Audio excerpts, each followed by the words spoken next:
So now the exciting moment we've all been waiting for. To unbox the new Ryzen 5600.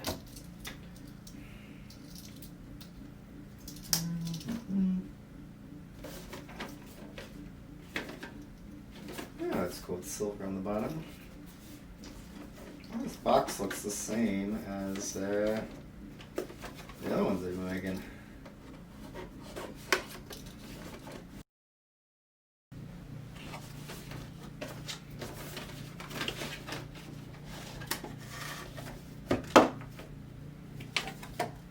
There's phone.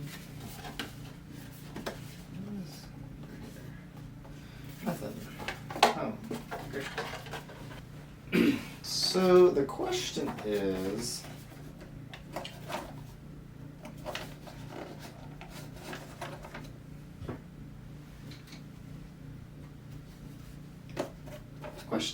which is bigger, and well, taller and then better. So I have the Noctua L9a, sort of recommended for the Dan A4 case.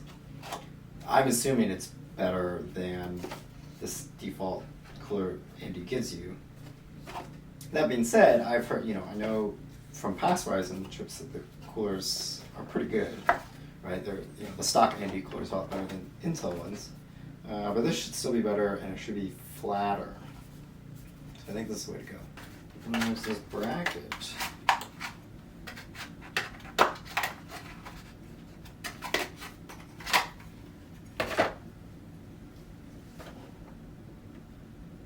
ABP4. And I take that back a little bit. So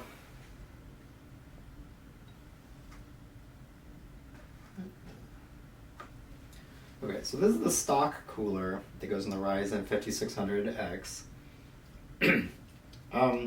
Just looking at it, I'm a little disappointed. It definitely is a lot cheaper than the older AMD, Ryzen heatsink fan, combos. It's definitely looking more in the Intel level quality. It's probably better than the Intel ones, I'm guessing. But just like the plastic and everything, and it just feels cheap. It's sort of light. Compared to the Noctua cooler, it's definitely heavier. The fan, just the plastic and the way it shines looks much higher quality.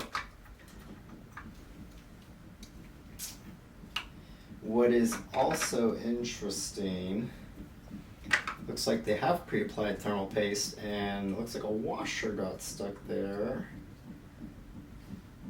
It's definitely not supposed to be there. I don't know, don't see any other washers. So I don't know what that's for or where that came from. I think though, honestly, what AMD realizes most people, right, most people use an aftermarket cooler anyway, so that's probably why they went with cheaper coolers. Okay.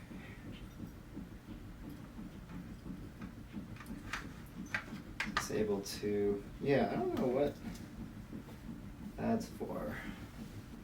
Yeah, so there's a gap, so I'm not smearing the paste around. But so as you can see, that's still quite a bit taller. So yeah. Definitely want to use the Noctua one. I don't even know if this would fit. Yeah.